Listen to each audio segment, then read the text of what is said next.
नमस्कार दोस्तों आपने फूलों के नाम को समर्पित मेलों का आयोजन ये शायद पहले ना देखा हो, लेकिन मैं आपको बता देना चाहता हूँ कि ये बाकायदा एक शहर ऐसा भी है जिसमें फूलों के नाम पर, जिसमें रंगों के नाम पर जो पर्व हैं, फेस्टिवल्स हैं, त्यौहार हैं, वो मनाए जाते हैं। इन दिनों हमारे चंडीगढ़ में विशेष रूप से 50वां गुलाब महोत्सव चल रहा है। इसको एक महोत्सव का दर्जा प्राप्त है और इस अवसर पर सब कुछ होता है गुलाबों की शान में, उनकी रंगों की छटा में, उनकी खुशबू में पूरा का पूरा परिवेश जो है वो डूबा रहता है।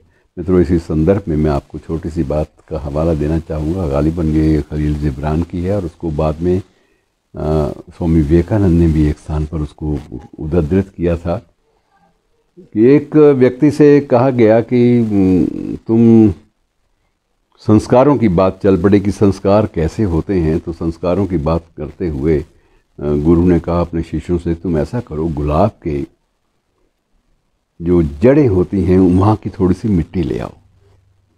गए शिष्य फौरन गुलाब के किसी एक पौधे के नीचे थोड़ी सी मिट्टी ले आए। उसने कहा सूंघो इनको। सूंघा गया तो उसमें खुशबू आए, मिट्टी में खुशबू गुलाबों की। तो बड़े हैरान हुए। उन्होंने कहा गुरु से कि गुरुदेव ये क्या है, ये चमत्कार क्या है। तो गुरु ने बताया कि ये संस्कार हैं भाई। संस्कार अच्छे होंगे तो मिट्टी से भी वही खुशबू आएगी अगर गुलाब के नीचे की मिट्टी है। इसलिए संस्कारों पर जोर दो। और मित्रों, वो संस्कारों की बात करते करते कहीं गुलाब फिर न छूट जाएं। और मित्रों, ये एक बड़ी अजीब बात है कि हमारे इस शहर में बोगेनवेलिया पर भी होते हैं मेले, और अपने क्रिसैंथमम पर भी मेले होते हैं। गुलदाउदी पर उसको भी समर्पित एक मेला होता है और गुलदाउदी अपनी शान में खिलखिलाती है, उसके फूल खिलखिलाते हैं। तो एक बड़ा अजीब एक माहौल बनता है। और जो रोज़ फेस्टिवल है मित्रों, इस बार 2 साल नहीं हो पाया। कोरोना ने मनाही कर दी कि नहीं, मैं गुलाबों की खुशबू अपने शहरियों को नहीं लेने दूंगा। लेकिन अब जब कोरोना का वक्त ढला है, अंधियारा मिटा है थोड़ा सा, तो उसके बाद फिर वही गुलाब जो हैं वो फिर खिलखिलाने लगे हैं। और गुलाबों के इस फेस्टिवल पर, जिसे रोज़ फेस्टिवल का नाम दिया जाता है मित्रों, इसमें संगीत भी चलता है, मुशायरे भी होते हैं, कवि सम्मेलन होते हैं, बच्चों की प्रतियोगिताएं होती हैं और गुलाब के फूलों की भी प्रतियोगिता होती है। जो सबसे बड़ा गुलाब है, सबसे खूबसूरत, उसका भी एक प्रकार से चयन किया जाता है। और बच्चों के बीच में भी जो बच्चे बहुत प्यारे लगते हैं, बच्चे सारे प्यारे होते हैं, लेकिन जो बहुत ही प्यार से और खिले खिले बच्चे नज़र आते हैं, तो उनकी एक प्रतियोगिता होती है। उनमें भी रोज़ जो हैं गुलाब, उनमें से भी चयन होता है। तो एक बड़ा एक खूबसूरत सा एक नज़ारा हमारे सामने आता है और ये प्रकृति के साथ पुरुष को, अर्थात व्यक्ति को जोड़ने का काम करता है कि प्रकृति के साथ जुड़ो। कितनी ज़्यादा आपको खिलखिलाहट और शांति और सुख मिलेगा। और अगर वास्तविक सुख जो भीतर तक आपको भिगो दे कहीं से मिलना है, तो वो ऐसे गुलाबों के माध्यम से मिलेगा। मित्रों, ये भी आपको कहीं विश्व में दिखाई नहीं देगा कि फूलों के नाम पर मेले, एक एक फूल के नाम पर मेला।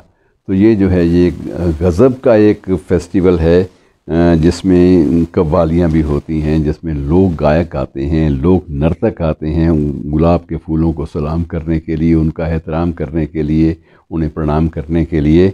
और ये जो है इस वक्त ये इस बार ये जो चंडीगढ़ का जो रोज़ गार्डन है, जिसे गुलाबों का बाग कहा जाता है, बगीची गुलाबों की, वो एक लगभग 30 एकड़ जगह पे फैला हुआ है, शहर के बीचों बीच, दिल के पास, करीब बिल्कुल। क्योंकि 17 सेक्टर को यहाँ चंडीगढ़ का दिल कहा जाता है और दिल के बिल्कुल करीब गुलाबों की बस्ती है और सिर्फ वहाँ गुलाब रहते हैं और कोई नहीं रहता। और वो बस्ती भी 30 एकड़ भूमि में फैली हुई है। और इस बार भी गुलाबों की प्रजातियों की 831 प्रजातियों के गुलाब वहाँ पर एकत्र हुए हैं। कोई ज़मीन पर, कोई गमलों में और कोई किसी भी रूप में। तो अलग अलग रूपों में ये चीज़ें सामने आई हैं मित्रों। ये एक खूबसूरती का चरम है सौंदर्य का, प्राकृतिक सौंदर्य का, प्राकृतिक सुगंध का, प्राकृतिक परंपराओं का ये एक अजब संबंध हमारे सामने प्रस्तुत होता है। और ये एक पर्व के रूप में आता है, फेस्टिवल के रूप में आता है। ये एक बहुत बड़ी बात है। और सबसे बड़ी बात है कि हास्य का भी सम्मिलन भी होता है। इसमें आपको हंसना सिखाया जाता है कि ज़िंदगी जीना है तो ये नहीं होता कि या तो दीवाना हंसे या तू जिसे तौफीक दे, वरना इस दुनिया में आकर मुस्कुरा सकता है कौन। तो ये चीज़ें नहीं, यहाँ गुलाब भी आपको हंसने पर, व्यंग पर मजबूर करते हैं। तो मित्रों, वक्त मिले तो कभी इसको देख आइए और ना देख पाएँ तो कभी नेट पे देखिएगा, आपको एक बहार नज़र आएगी। शुक्रिया।